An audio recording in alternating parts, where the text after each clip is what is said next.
आप देख रहे हैं ये देश है हमारा, अमीश देवगन के साथ।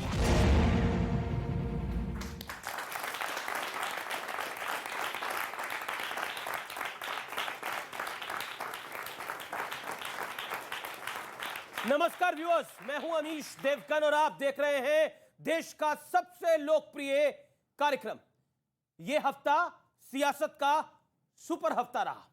राहुल गांधी ने कन्याकुमारी से भारत जोड़ो यात्रा का आगाज किया। उन्होंने बीजेपी और आरएसएस पर नफरत से भारत को बांटने का एक बार फिर आरोप लगाया। बीजेपी ने ट्वीट कर कांग्रेस के चरित्र को भारत तोड़ने वाला ही बता दिया। असम के सीएम हेमंता बिस्वा शर्मा ने एक वीडियो ट्वीट कर राहुल गांधी पर तंज किया। वीडियो में राहुल को अपरिपक्व यानी इमेच्योर दिखाने की कोशिश की गई है। तो पलटवार करते हुए कांग्रेस नेता गौरव गोगोई ने इस वीडियो को 2 रुपए वाला बता दिया। कांग्रेस ने हेमंता बिस्वा शर्मा का वीडियो भी ट्वीट किया, जिसे टीवी पर पूरा दिखाना उचित नहीं होगा। बीजेपी ने पलटवार करते हुए राहुल गांधी पर 40,000 रुपए की टी-शर्ट पहनने का आरोप लगाया। यानी दोनों तरफ से वार पलटवार है। लेकिन मैं आपको फ्लैशबैक में लेके चलता हूं और बताता हूं आपको कि आखिरकार यह हफ्ता क्यों इंपॉर्टेंट है। राहुल गांधी अपने पुराने टेम्पलेट पर चल रहे हैं, जहां वो ईडी सीबीआई पर सवाल उठाते एक बार फिर दिख रहे हैं। सरकार पर पूंजीपतियों के लिए काम करने का आरोप एक बार फिर लगा रहे हैं। तो प्रधानमंत्री मोदी बिना रुके गुलामी की निशानियों को लगातार मिटा रहे हैं। भ्रष्टाचारियों पर प्रहार हो रहा है, आतंकवाद पर लगाम कसने का पूरा प्रयास हो रहा है। इस बीच 2019 की तरह 2024 में भी महागठबंधन की कस्में और वादे निभाए जा रहे हैं और वो दौर शुरू हो गया है। हाल ही में नीतीश कुमार दिल्ली भ्रमण पे थे और कई बड़े नेताओं से मिले। ममता बनर्जी भी सबके साथ आने का दावा कर रही है। ध्यान देने वाली बात यह है, ये तमाम विपक्षी नेता खुद को सबसे बड़ा उम्मीदवार साबित करने की प्रतियोगिता में लगे हैं। यानी चूल्हा सबका अलग चढ़ा है, लेकिन दावा है कि खाना सब साथ खाएंगे। पर क्या महत्वाकांक्षाओं को भुलाकर सब साथ आ पाएंगे? आज जनता जनार्दन के बीच से हफ्ते भर की सियासत पर होगी ये सबसे बड़ी चर्चा, जिसमें एक तरफ नरेंद्र मोदी कहते हैं मेरे लिए नेशन फर्स्ट है, जिसमें गुलामी के चिन्हों को वो मिटा रहे हैं, और दूसरी तरफ सब लोग कह रहे हैं कि मोदी को हराना है। एक सूत्रीय कार्यक्रम यह है, यानी दूसरी तरफ सत्ता फर्स्ट है, जैसा बीजेपी आरोप लगा रही है, तो नेशन फर्स्ट बनाम सत्ता फर्स्ट। आज का विशेष कार्यक्रम इसी पर। –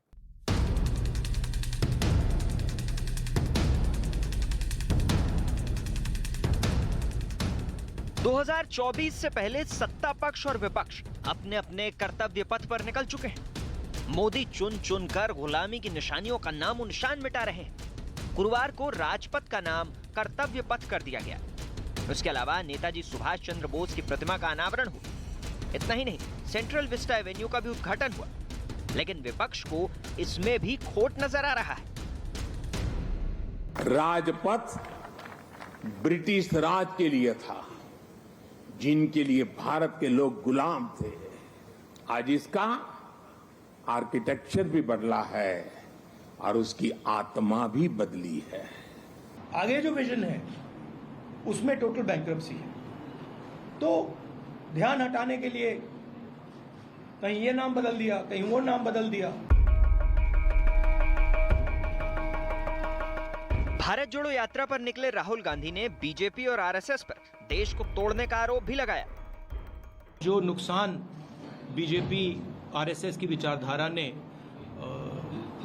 देश का किया है, जो देश को बांटा है, नफरत फैलाई है, उसके खिलाफ हमने ये यात्रा निकाली। बीजेपी ने एक पोस्टर जारी करते हुए कांग्रेस के चरित्र को भारत तोड़ो का नाम दिया है। इसमें लिखा है 3 जून 1947 को माउंटबेटन ने भारत पाक बंटवारे का प्लान दिया। 15 जून 1947 को कांग्रेस ने इसे मंजूरी दे दी, जिसके बाद करोड़ों लोग मारे गए और बेघर हुए। असम के सीएम हेमंता बिस्वा शर्मा ने एक वीडियो ट्वीट करते हुए राहुल गांधी पर निशाना साधा। मैं आलू उगाऊं, मैं सोना बनाऊं, इलेक्शन हरवाऊं पर बाज ना आऊं, मैं पार्टी में इतना कंफ्यूजन फैलाऊं, कंफ्यूजन से अपनी मैं बैंड बजवाऊं। इस वीडियो पर कांग्रेस आग बबूला है। कांग्रेस नेता गौरव गोगोई ने ट्वीट कर लिखा, हेमंता जी कृपया अपना बैंक अकाउंट नंबर दे दीजिए, मैं खुद उसमें 2 रुपए जमा करूंगा। इसके बाद यूथ कांग्रेस ने हेमंता बिस्वा शर्मा का वीडियो ट्वीट किया, जिसे टीवी पर पूरा नहीं दिखाया जा सकता। बीजेपी ने भी पलटवार किया। बीजेपी का दावा है कि राहुल गांधी ने शुक्रवार को जो टी शर्ट पहनी थी उसकी कीमत 41,000 से ज्यादा है। दूसरी ओर नीतीश कुमार के अलावा ममता बनर्जी ने महागठबंधन बनाने का दावा कर दिया। 2024 এমন খেলা খেলবো আর খেলাটা বাংলা থেকেই তৈরি হবে। এখন তো আমরা একসাথে, ওদিকে নীতিশজি আছে, ওদিকে অখিলেশ আছে, ওদিকে হেমন্ত আছে, ওদিকে আমি আছি, ওদিকে আমাদের বন্ধুরা আছে, সর্বত্র আছি আমরা। अब सोचने वाली बात यह है कि केजरीवाल, राहुल, नीतीश, ममता सब एक तरफ खुद को सबसे बड़ा विपक्षी नेता साबित कर रहे हैं। दूसरी ओर महागठबंधन का दावा भी हो रहा है। वहीं मोदी इन विपक्षी दावों से कतई विचलित नहीं दिख रहे। ऐसे में सवाल है कि 2024 में जनता किसका साथ देगी? आज इसी मुद्दे पर होगी सबसे बड़ी चर्चा। और अब इस चर्चा का हम आगाज करते हैं, उसकी शुरुआत करते हैं। सबसे पहले तो जनता जनार्दन, इस देश के युवा, उन सबका अभिनंदन है। आज के इस विशेष कार्यक्रम में जोरदार तालियों के साथ अभिनंदन करिए। मेरे साथ आज मंच पर जुड़ रहे हैं डॉक्टर सुधांशु त्रिवेदी, बीजेपी के सांसद हैं, लोकप्रिय प्रवक्ता हैं, उनका अभिनंदन है। मेरे साथ कांग्रेस की ओर से है, कांग्रेस पार्टी की प्रवक्ता और विधायक का चुनाव लड़ चुकी राधिका खेड़ा, जोरदार तालियों से इनका अभिनंदन करिए। राजकुमार भाटी समाजवादी पार्टी के नेता हैं, विधायक का चुनाव लड़ चुके हैं, उनका भी अभिनंदन है। मेरे साथ डॉक्टर अजय आलोक है इस चर्चा के अंदर, राजनीतिक विश्लेषक है, अपनी बात रखेंगे, उनका भी अभिनंदन है। तो आप तमाम लोगों का अभिनंदन है। इस चर्चा की शुरुआत सुधांशु त्रिवेदी आपसे करते हैं। एक तरफ सब एक हो रहे हैं, दूसरी तरफ वो बार बार यही कह रहे हैं कि सीबीआई, ईडी और देश में नफरत के खिलाफ हम खड़े हैं, खासतौर पर राहुल जी। देखिए, कांग्रेस की जो ये यात्रा है इसका भारतीय जनता पार्टी से कोई मतलब नहीं है। एक्चुअली में क्या हो गया, विपक्ष में बहुत सारे दावेदार खड़े हो गए हैं, तो वो उनको हैसियत दिखाना चाह रहे हैं। भाई एक तरफ नीतीश कुमार हैं, ममता बनर्जी हैं, केसीआर हैं, इवन शरद पवार हैं, तो वो कांग्रेस उनको दिखा रही, देखो भाई हम तो इतने राज्यों में हैं, तुम कहां पे हो। तो ये विपक्ष के नेताओं की आपसी प्रतिस्पर्धा में एक दूसरे से बड़ी अपनी हैसियत दिखाने की कवायद है, क्योंकि किसी की हैसियत नहीं है कि मोदी जी की कैफियत के साथ मुकाबला कर सके। तो वास्तविकता में इसका भाजपा से कोई लेना देना नहीं, ना उनके अंदर क्षमता है, ना योग्यता है, ना किसी प्रकार की स्वीकार्यता है भारत की जनता में कि वो सत्ता की दावेदारी कर सके। केवल अपनी अपनी पार्टी की अपनी हैसियत बनाने के लिए वह यह प्रयास कर रहे हैं। हाँ, एक बात मैं जरूर कहना चाहूंगा, जहां तक विचारधारा की बात है तो विगत 60-70 वर्षों में, चाहे सत्ता में रहो या प्रतिपक्ष में रहो, कांग्रेस पार्टी ने भारत, भारतीयता, भारतीय संस्कृति के हर पक्ष को जैसा तोड़ा है वोट के लिए, उसे क्या कहा जाए, एक ही पंक्ति में कहता हूं, बाटे आंगन और गलियारे, बाटे गली मोहल्ले सारे, बाटे मंदिर और गुरुद्वारे, गांव गांव में, खेत खेत में, जात पात की म्याद बांट दी, तुमने एक वोट की खातिर देश की हर बुनियाद बांट दी। जी राधिका खेड़ा, वक्त आपका शुरू होता है। शुक्रवार को जब हेमंता बिस्वा शर्मा ने एक वीडियो ट्वीट किया जिसमें उन्होंने बोला कि राहुल गांधी ने अभी तक अपनी पार्टी के लिए जो कारनामे करे हैं, जो कार्य करे हैं, उनका उन्होंने बखान किया, एक तंज कसा। कांग्रेस ने कह दिया ये 2 रुपए का ट्वीट है। उसके बाद एक ट्वीट हुआ जो हम दिखा भी नहीं सकते, जिसमें ऐसे वीडियोस लगाए गए, ऐसी भाषा बोली गई जिसको हम दिखा नहीं सकते। क्या आपको लगता है कांग्रेस पार्टी बात तो प्यार की करती है, बोलती है हम प्यार बांटने जा रहे हैं, लेकिन असल में वो प्यार दिखता नहीं है कहीं? सबसे पहली बात, मैं बिल्कुल अग्री करती हूँ, सुधांशु जी ने कहा हमारी हैसियत नहीं है कि हम मोदी जी का मुकाबला कर सके, क्योंकि नफरत की राजनीति का मुकाबला हम नहीं कर सकते। जो नफरत देश में फैलाते हैं, जो भाई को भाई से लड़ाने का काम करते हैं, जाति को जाति से लड़ाने का काम करते हैं और धर्म से धर्म को लड़ाने का काम करते हैं, हमारी बिल्कुल हैसियत नहीं है कि हम उनकी बराबरी करें, क्योंकि हम सिर्फ देश को जोड़ने का काम करते हैं और प्यार बांटते आए हैं और बांटते चलेंगे और देश को एक ही धागे में पिरोएंगे। स्वतंत्रता के पहले भी किया था और आज भी करते रहेंगे। पर ये लोग क्या कर रहे थे? आज बहुत अच्छा लग रहा है, कर्तव्य पथ बन रहा है, वहां पे नेताजी सुभाष चंद्र जी की बोस की मूर्ति लगा रहे। वही नेताजी सुभाष चंद्र बोस जब अपनी सेना का तैयारी कर रहे थे, स्वतंत्रता सेनानियों के साथ मिलकर भारत के स्वतंत्रता के लिए लड़ाई लड़ रहे थे, तो वीर सावरकर क्या कर रहे थे बताइए?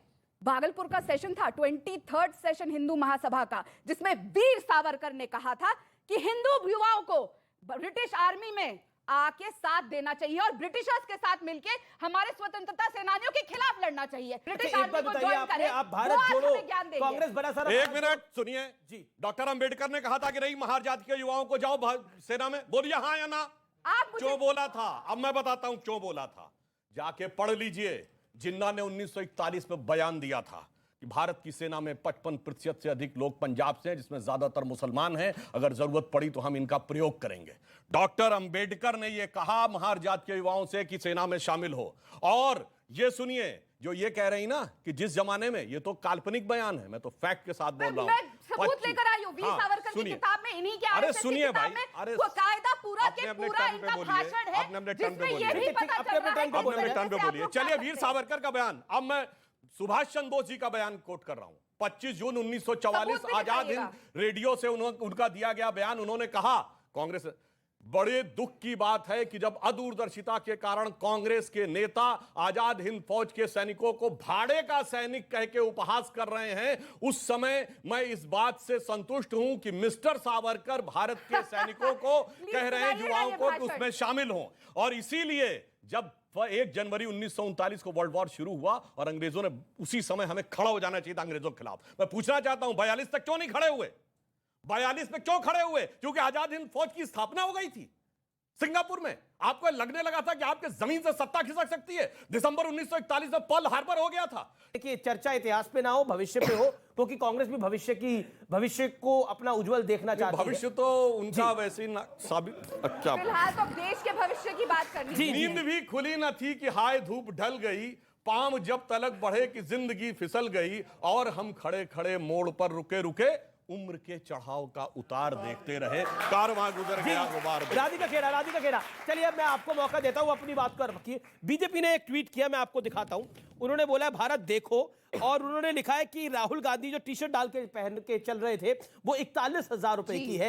यानी गरीबी मिटाओ का नारा लिया जा रहा है 41,000 की टी शर्ट डाल के। ये बीजेपी कह रही है कि आप ये सवाल पूछेंगे, क्योंकि मुझे एक बार फिर जनता को याद दिलाने का मौका मिलेगा कि प्रधानमंत्री श्री नरेंद्र भाई मोदी जी ने 11 लाख का सूट पहना था, जिसमें खुद का नाम जड़ाया हुआ था। 2-3 लाख रुपए के तो वो सिर्फ चश्मे पहन लेते हैं जी। और वो पैसा किसका है? यहाँ बैठी जनता जो अपने टैक्स भरती है, उस पैसे से वो कपड़े खरीदे जाते हैं। अरे इतनी तो भैया, तनख्वाह प्रधानमंत्री की नहीं होती। अच्छा, ये राहुल गांधी की टी शर्ट से आप लोगों को क्या दिक्कत है? 11 लाख का सूट पहन सके। हमने इसमें कोई राहुल गांधी का अपमान नहीं किया है। नहीं, उन्होंने, आपने ट्वीट किया, मैं दिखा सकता हूं उनका ये भी सम्मान। बताएं, अरे भाई, एक बता रहा हूं। राधिका, अरे भाई, 41,000 तो कुछ नहीं है भाई। अरे 100 साल पहले उनके नाना नेहरू जी के कपड़े पेरिस से धुल के आते थे। जब भारत के लोग मार भूखों मर रहे थे, उस जमाने में पेरिस से धुल के आते थे। क्या बात कर रहे हैं? कैम्ब्रिज यूनिवर्सिटी के चारों गेट पे एक गाड़ी खड़ी रहती थी। अरे तो साहब, वो हम लोग क्या बचपन में पढ़ते थे कि Nehru ji was born with मतलब golden spoon in the mind, मतलब सोने का चम्मच मुंह में था। तो इनके तो मुंह में सोने का चमचा है, तो इसमें कौन सी समस्या की बात है? आप कह रहे हैं, तो बीजेपी कह रही है कि 41,000 रुपए की टी शर्ट कोई बड़ी बात नहीं है। मैं लेकिन मैं अजय आलोक की प्रतिक्रिया लेता हूं। अजय आलोक, क्या आपको लगता है कि कपड़ों पर तंज नहीं होना चाहिए किसी भी तरफ से? कोई कुछ भी डाले? भाई, मेरा बड़ा स्पष्ट मानना है, कपड़े आप अपनी मर्जी से पहन रहे हैं, कीमत दूसरे निकाल रहे हैं, तो ठीक है, निकालने दीजिए, इसका क्या दिक्कत है। लेकिन उन कपड़ों की विशेषता यह है कि प्रधानमंत्री जी जब वो कपड़ा पहनते हैं 10 लाख का सूट, जिसको कांग्रेस पार्टी और बाकी विपक्षी कहते हैं, तो वो सूट बिकता है 3.5 करोड़ का, तो वो वापस सरकार के पास चला जाता है। लेकिन जब आप कांग्रेस के एक भी प्रधानमंत्री का नाम बता दीजिए आप लोग, जिनको मिले हुए वो उपहार आज तक वापस सरकार के पास गए हों। फर्क ये है, तो जनता को ये समझना चाहिए। जी, मैं राजकुमार भाटिया आपके पास आता हूं। बीजेपी एक लाइन ले रही है कि हमारे लिए देश प्रथम है, और वैसे इसमें एक मैं आपको मौका दूंगा, राजकुमार भाटी बोल ले। डिबेट नहीं है, मजेदार फैक्ट बताना चाहता जी, आप बिल्कुल बताइएगा वो मजेदार फैक्ट। लेकिन भाटी साहब, एक बात बताइए, बीजेपी कह रही है कि हमारे लिए देश प्रथम है, हम गुलामी के प्रतीकों को मिटाते जा रहे हैं। जिस तरह से किंग्सवे रोड जिसको कहा जाता था राजा का पथ, राजपथ, वो अब कर्तव्य पथ हो गई है। नेताजी सुभाष चंद्र बोस की तस्वीर लग गई, कई मूर्ति लग गई है, नेवी का झंडा बदल दिया गया है। क्या आपको लगता नहीं है वाकई इसमें देश प्रथम है? और दूसरी तरफ से कहा जा रहा है कि सत्ता प्रथम है, कि किसी तरह से भी मोदी हार जाए। बीजेपी तो कहती है इनके लिए राष्ट्र प्रथम है, हम कहते हैं द्वितीय है। हम भी तो प्रथम ही बता रहे हैं, हम भी तो द्वितीय नहीं बता रहे। दूसरी बात, हालत यह है कि सुधांशु जी को सावरकर का बचाव करने के लिए बाबा साहब के पीछे छिपना पड़ता है, बाबा साहब का नाम लेना पड़ता है, क्योंकि सावरकर की कोई खूबी बता नहीं पाएंगे। मैंने नेताजी सुभाष चंद्र बोस का भी नाम और लिया है। अब जब रहा ही राहुल गांधी की पदयात्रा पे बात, 3,500 किलोमीटर की पदयात्रा करेंगे वो, तो आप साथ हैं उस यात्रा और में? सड़क से चलेंगे, जमीन पे चलेंगे। ये तो क्या करेंगे, बुलबुल के परों पे बैठेंगे और 1 घंटा में पूरे भारत का भ्रमण कर देंगे। तो इनका मुकाबला कौन करेगा? जो तालाब में से मगरमच्छ को पकड़ के घर ले आते हों, जो नाली की गैस से चाय बना लेते हों, जो बुलबुल के परों पे बैठकर देश का भ्रमण कर लेते हों, उनका मुकाबला हम जैसे गरीब कमजोर लोग कर सकते हैं क्या? देखिए, बड़ी ईमानदारी की मतलब आप बात कह रहे हैं कि आपकी पार्टी गरीब है और कमजोर है? नहीं, हम तो हैं ही गरीब की पार्टी है और गरीबी पार्टी है। इनके सामने हमारी क्या हैसियत है? इनके पास बड़े बड़े हवाई जहाज, बड़े बड़े पूंजीपति, बड़ा बड़ा चंदा, और उसका पता नहीं चलेगा। माननीय मोदी जी ने कर्तव्य पथ बना दिया। पहली बात तो अमीश जी, मैं इसका समर्थन करता हूं। राजपथ का नाम बदल के कर्तव्य पथ करना, मैं इसका समर्थन करता हूं। मोदी जी ने अच्छा किया। राजशाही की सारी निशानियां मिट जानी चाहिए। मोदी जी ने अच्छा किया। ये बोलने तो दो जी, बोलने तो। सवाल ही तो पूछ रहा हूं मैं आपसे। बूथ कैप्चर मत करो। आप असहज हो जाते हैं।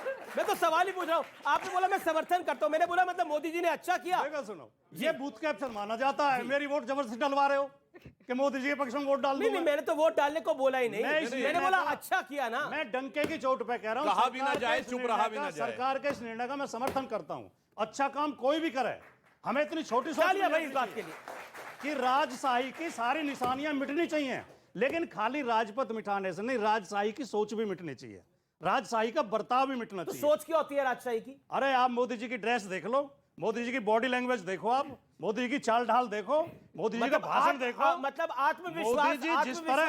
आत्मविश्वास जो है वो नहीं होना चाहिए व्यक्ति के मोदी जी नहीं, आत्मविश्वास दूसरी चीज, आत्मविश्वास तो मेरे अंदर भी। बॉडी लैंग्वेज देख रही है तो आजम खान की आत्मविश्वास तो बॉडी लैंग्वेज देख रही है तो एक सेकंड मैं बता, अगर बॉडी लैंग्वेज देख रही है तो आजम खान की भी देखनी चाहिए। कोई वाक्य में विश्लेषण कर रहा हूं।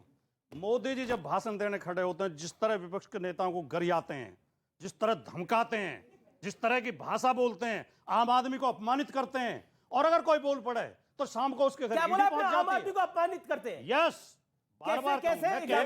मैं सिद्ध कर दूं, लेकिन मुझे जितना टोक रहे हो, कभी कभी इन्हें भी टोके करो। इनको टोकते हैं, मुझे एक आध वाक्य तो पूरा करने दो। और अगर कोई उनके विरोध में बोल जाए, कोई उनकी निंदा कर दे, उनके खिलाफ ट्वीट कर दे, शाम को ईडी घर पे पहुंच जाती है, सीबीआई घर पे पहुंच जाती है, इनकम टैक्स पहुंच जाता है, जेलों में डाल दिया जाता है, मुकदमे दर्ज कर। और सुनो, खाली गुलामी की निशानी इन पथों से नहीं होगा। 124 है जो अंग्रेजों ने बनाई थी, उसी को मोदी जी लागू करते हैं हमको, जब हम बोलते हैं उसी में हमें जेल में डालते हैं। जो अंग्रेजों का बनाए हुए कानून है, राजकुमार जी, अंग्रेजों का बनाए हुए कानून भी खत्म करो। अपनी बात को विराम दीजिए। आपने बड़ी अच्छी बात बोली। आपने बोला देखिए, जैसे ही कोई उनके खिलाफ बोलता है, कोई ट्वीट करता है, उसके खिलाफ शाम को ईडी सीबीआई पहुंच जाती है। एक बड़ा आपने बहुत इंपॉर्टेंट पॉइंट बोली, क्योंकि मैं आपको देख रहा हूं पिछले 8-9 साल से आप नरेंद्र मोदी का विरोध कर रहे हैं, कर ही रहे हैं। आप बोलते हैं आपके घर सीबीआई ईडी पहुंची है? हाँ या ना में जवाब दीजिए। मैं बताता हूं। हाँ बताइए, हाँ या ना में जवाब दीजिए। हाँ, मैं ये अखिलेश जी क्या पहुंची है? मैं एक बहुत छोटा कार्य करता हूँ। अखिलेश जी तो बड़े नेता हैं। मैं बता रहा हूँ, वहां पहुंची, बता रहा हूँ। हाँ बताइए। बताने तो दो, सवाल हो गया आप। हाँ बताइए बताइए। अखिलेश जी क्या कांग्रेस ने भेज दिया था पहले? मैं गली मोहल्ले गांव स्तर का कार्य करता हूं। मुझे इनके गली तो अखिलेश जी तो राष्ट्रीय स्तर के हैं। साहब जवाब तो सुन लो। जवाब तो दीजिए। सवाल तो आपका हो गया। जी जी। मैं गली मोहल्ले स्तर का हूं, मुझे इनके गली मोहल्ले स्तर के गुंडे धमकाते हैं। अखिलेश जी राष्ट्रीय स्तर के, उनके घर सीबीआई गई थी। योगी जी ने उत्तर प्रदेश में सरकार बदलते ही सबसे पहले अखिलेश जी के खिलाफ सीबीआई जांच बैठाई, गोमती रिवर फ्रंट और आगरा लखनऊ एक्सप्रेसवे की जांच करने के लिए। ठीक है, जवाब।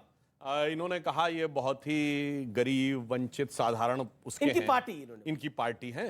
ये बताइए, ये सैफई में इतनी बड़ी वाली एयर स्ट्रिप बनी जिसमें सबसे बड़का वाला जेट जहाज उतर सकता, वहां कौन का जहाज उतरने वाला था? कौन सी बुलबुल उतरने वाली थी भाई गरीब आदमी के, बता दीजिए।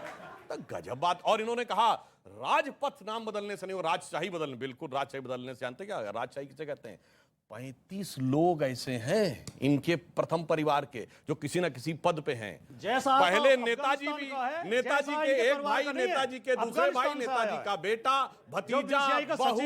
अरे इसे कहते हैं राजशाही। कि जब से पार्टी बनी है तब से परिवार के अलावा किसी के हाथ में सत्ता हो तो बताइए। परिवार के अलावा किसी के हाथ में सत्ता हो तो बताइए। और एक और बताइए, गरीब और अपने टर्न पे बोलिए मान्यवर, और गरीब और वंचित का जानते हैं क्या होता है? कौन से? आप यादव परिवार की बात कर रहे हैं? नहीं, वो समझने वाले समझ रहे हैं, ना समझे वो ना। संघ परिवार तो है, गांधी परिवार भी है, यादव परिवार भी है, अरे बादल परिवार भी है। जिनका अरे परिवार परिवारों नहीं की उनको भरमार परिवार है, से चुभन तो होगी। उत्तर से दक्षिण क्या बोला तक। आपने? जिनका परिवार नहीं है, जो अपनी माता को सिर्फ फोटो के लिए मिलते हैं, उनको परिवार वालों से चुभन तो होगी। ठीक है, सुधांशु का जवाब। हाँ, बहुत। देखिए, वो हैं जिनके लिए पूरा राष्ट्र परिवार होता है, हाँ, जो अपने पूरे परिवार समाज को- को परिवार मानते जो अपने हैं, परिवार को वो छोड़ अपने दिया, लिए वो होते इस राष्ट्र को हैं। भी और छोड़ इसीलिए जो राष्ट्र को परिवार मानते हैं उसमें पूरा राष्ट्र बढ़ता है, जो अपना परिवार मानते हैं उनका सिर्फ परिवार बढ़ता है। उत्तर से दक्षिण तक सबको देख लीजिए, चाहे पंजाब देखिए तो हरियाणा में भी एक परिवार है, तो आप देखिए उत्तर प्रदेश में दो जिसके तीन साथ आप परिवार सरकार में है, हैं। बिहार में गरीब गुरबा की भी सरकार है, वो अमीर भी जी एक थोड़ी परिवार माइक इधर भी है। ले तो आप आइए। देखिए, अब तो बुआ भतीजा आ गए हैं, बंगाल में भी,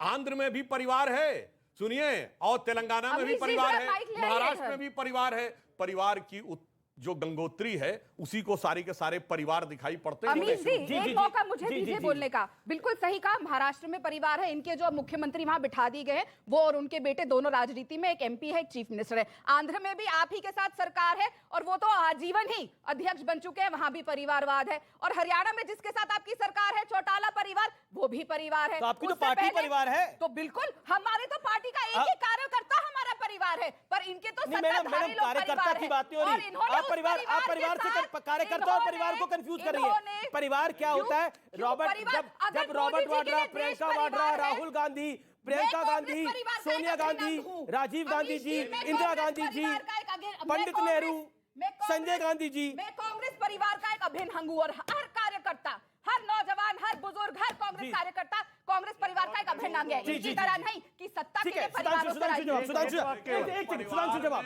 परिवार में फिर इतनी सवाल ले रहा हूं। मारामार है। महाराष्ट्र सुनिए, आप की परिवार सरकार में है, हरियाणा में कांग्रेस, आपकी इन्होंने कहा सरकार ये है। कांग्रेस के परिवार का अंग है। Confused हो कांग्रेस गए के आज आप परिवार सब। में इतनी मारामार है कि 3.5 साल से तय नहीं हो पा रहा है कि माता जी अध्यक्ष रहेंगी, कि बेटा जी अध्यक्ष रहेंगी, कि बहन जी अध्यक्ष रहेंगी। वह में मारामार है। अच्छा, आपसे एक में। सवाल। और वही इनके यहाँ है, चचा भतीजा मारामार है। जी। अब क्यों ऐसे सवाल पूछते हैं भाई, जिससे लोग को चिढ़ मच जाए?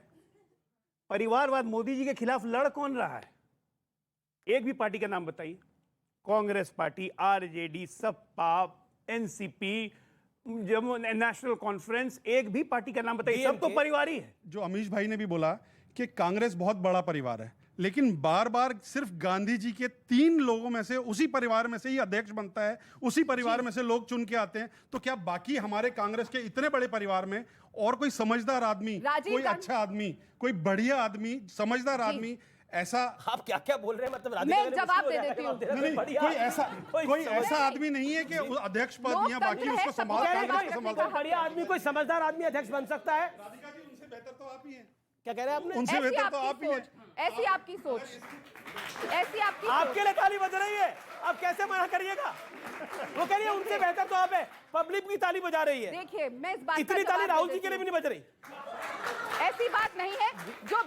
जो भीड़ उमड़ रही है, चाहे दिल्ली की रामलीला मैदान में थी, या गुजरात की रैली में थी, या आज जो हम भारत जोड़ो यात्रा कर रहे हैं उसमें जो भीड़ है, उसमें पता चल रहा है कि जनता राहुल जी के साथ है। लेकिन मैं आपको एक बात बता दूं, आप लेकिन बार-बार जनता सवाल राहुल जी के करते साथ हैं, है, वोट नहीं मिल पा मैं रहे हैं। जवाब चुनाव नहीं जीत पा रहे। भाई साहब 75 इयर्स में इनकी सरकार कितनी थी और हमारी कितनी थी, ये भी बताइए। लेकिन बहुत जरूरी बात बताती हूँ, ये बार बार सवाल उठता है कि क्यों बार बार गांधी परिवार से ही अध्यक्ष बनता है। एक बात बताइए, राजीव गांधी जी के बाद आज तक गांधी परिवार का कौन देश का प्रधानमंत्री बना? हम चाहते तो सोनिया ये देश ने मैंडेट सोनिया गांधी जी को दिया था, लेकिन प्रधानमंत्री कौन बने? डॉक्टर मनमोहन सिंह जी। 2004 में जब सरकार बनी थी तो कांग्रेस पार्टी को 145 सीटें आई थी। 145 सीट को अगर मैंडेट आप मानते हैं तो ठीक है, ऐसी मुगालते में रही है। फिर से 145 कभी आ गई तो मैंडेट मान लीजिएगा। दूसरी बात, राधिका जी ने कहा कि चेंज लाते हैं पार्टी में, हम चेंज लाते हैं तो बहुत सारा चीज बदलता है, लोग छोड़ के भाग जाते हैं। अब भैया ये कैसा चेंज है? ये कैसा चेंज है? 2004 में राहुल गांधी आ गए थे, 18 साल से चेंजे आ रहा है, कांग्रेस सिकुड़ती जा रही है। चेंज में तो लोग बढ़ते हैं, यहाँ कांग्रेस छोटी छोटी होती जा रही है। सोनिया जी ने अभूतपूर्व त्याग किया, प्रधानमंत्री नहीं बनी, पर आपने कभी सुना है कोई ऐसा व्यक्ति जो प्रधानमंत्री ना बना हो, कैबिनेट मंत्री का रैंक ले लिया हो? ऐसा विचित्र त्याग आपने कभी सुना है? और ऑफिस ऑफ प्रॉफिट के तहत इस्तीफा भी देना पड़ गया हो। और राहुल गांधी अगर बनना चाहते उस समय मंत्री, अच्छा मनमोहन सिंह जी कैसे बने थे ये मैं नहीं बोल रहा हूं, मनमोहन सिंह जी ने खुद प्रणब मुखर्जी जी की पुस्तक के विमोचन के समय सोनिया जी की उपस्थिति में बोला कि जब मुझे प्रधानमंत्री बनने को कहा गया तो मैं प्रणब दा के पास गया, मैंने कहा प्रणब दा आप मुझसे कहीं ज्यादा योग्य हैं, आप सबसे ज्यादा योग्य हैं, मगर मैडम ने मुझसे कहा है बनने के लिए, अब देखिए कांग्रेस के अंदर का चरित्र, उन्हीं की जबानी। और इतना ही नहीं, अगर आप ये भी देखें तो उन्हीं के मीडिया एडवाइजर रहे व्यक्ति ने एक्सीडेंटल प्रधानमंत्री लिखा। तो उनके साथ क्या कुछ हुआ, उन्होंने मनमोहन सिंह जी को बनाया। वक्त हो चला एक ब्रेक का, लेकिन ब्रेक के बाद भी वीकेंड का सबसे भरोसेमंद कार्यक्रम ये देश है हमारा जारी। बलात्कारियों के संस्कार दिखाएंगे आपके एमएलए, शर्म आनी चाहिए। अरे शर्म तो उसको आनी चाहिए जिस समय कश्मीर में कहा गया था हिंदुओं छोड़ के चले जाओ और अपनी बेटियों को छोड़ जाओ।